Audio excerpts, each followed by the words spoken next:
Hello दोस्तों, आज मैं एक बार फिर आपके सामने बीपीएससी 68 मेंस से जुड़े कुछ प्रमुख बातों को और पेपर 2 में जो कुछ प्रमुख टॉपिक्स हैं उससे संबंधित कुछ तथ्य को प्रस्तुत करने जा रहा हूँ। इसे आप ध्यान से सुनिएगा, क्योंकि इस बार की जो परीक्षा होगी मेंस की, उसमें जो प्रश्न पूछे जा सकते हैं GS2 विषय यानी पॉलिटी, इकोनॉमिक्स और साइंस टेक में, उससे जुड़े मैं प्रश्नों और प्रमुख टॉपिकों को लेकर आया हूँ।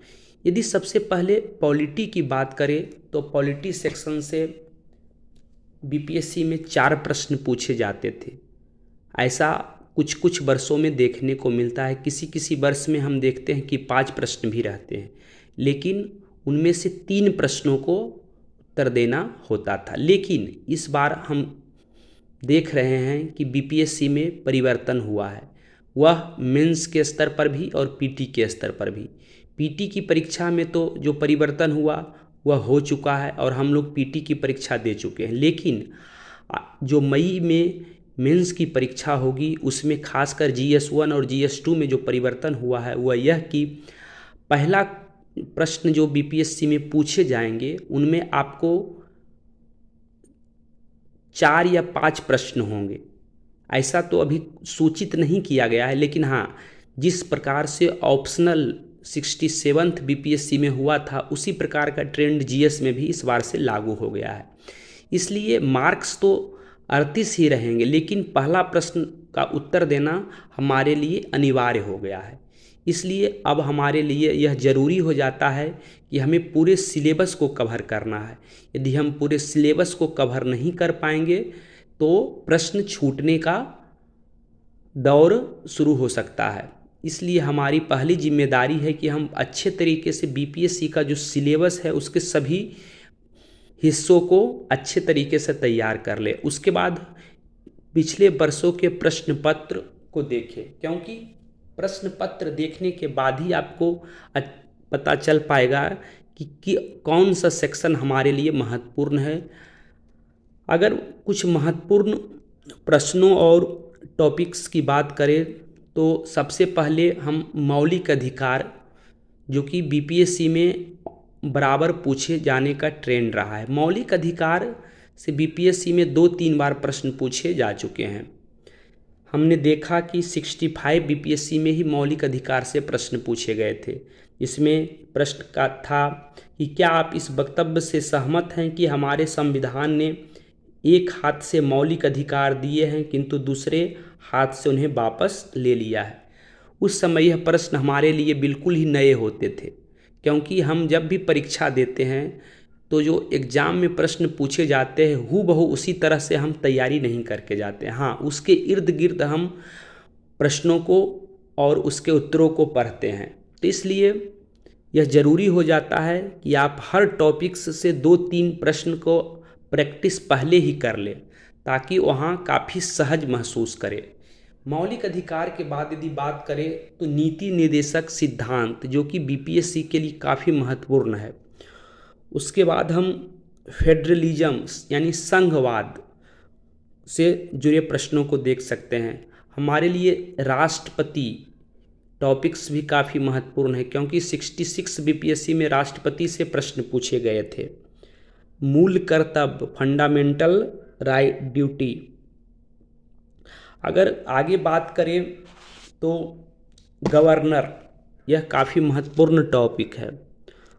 संसद, हम देख चुके हैं कि संसद से पिछले 3-4 वर्षों से बीपीएससी में हमेशा प्रश्न पूछे जा रहे हैं। इसलिए संसद को आप अच्छे तरीके से लक्ष्मीकांत से 2-3 बार पढ़ ले और पढ़ने के बाद उसका शॉर्ट नोट्स बनाकर यूपीएससी के भी प्रश्न पत्रों को देखें और वहाँ भी संसद से किस प्रकार के प्रश्न पूछे गए हैं उन प्रश्नों का आप उत्तर लिखने का प्रयास करें, क्योंकि संसद जो है काफ़ी बड़ा टॉपिक्स है और इसको करने में आपको 2-3 दिन समय देना ही होगा। आप बहुत अच्छे तरीके से कर ले। हाँ, इतना ज़रूर है कि आप यदि संसद को अच्छे तरीके से कर लेते हैं तो बीपीएससी में पॉलिटी सेक्शन में एक प्रश्न आपका फिक्स हो जाता है कि यहाँ से एक प्रश्न पूछने की संभावना लगभग 80 से 90% होती है। इसलिए आप संसद को अच्छे तरीके से तैयार कर ले।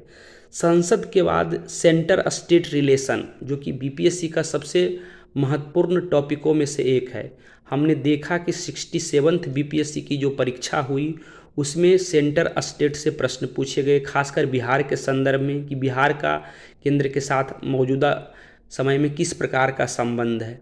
हम इन प्रश्नों को 2-3 बार पहले भी देख चुके हैं, इसी टाइप के प्रश्न पूछे गए थे। अब आगे यदि बात करें तो लोकल गवर्नमेंट यानी स्थानीय स्वशासन, जिसको हम पंचायती राज व्यवस्था कहते हैं, यहाँ से भी बीपीएससी में प्रश्न पूछे गए हैं। इसलिए पंचायती राज व्यवस्था, खासकर 73वां संविधान संशोधन की प्रमुख विशेषताओं को देखें। 73वां संविधान संशोधन बिहार में किस प्रकार लागू किया गया और इसके क्या क्या अब तक फायदे हुए, सभी आयाम को आप अच्छे तरीके से नोट्स के रूप में तैयार कर ले। क्योंकि आप नोट्स यदि तैयार कर लेते हैं तो बीपीएससी का 50 से 60% काम आपका मेंस का पूरा हो चुका है। क्योंकि हम हमेशा देखते हैं कि बीपीएससी में टाइम की बहुत ज़्यादा दिक्कत नहीं होती है। यहाँ प्रश्नों की संख्या कम होने के कारण आप समय को कमते हुए नहीं देखते हैं, समय बीपीएससी में पर्याप्त मिल जाता है।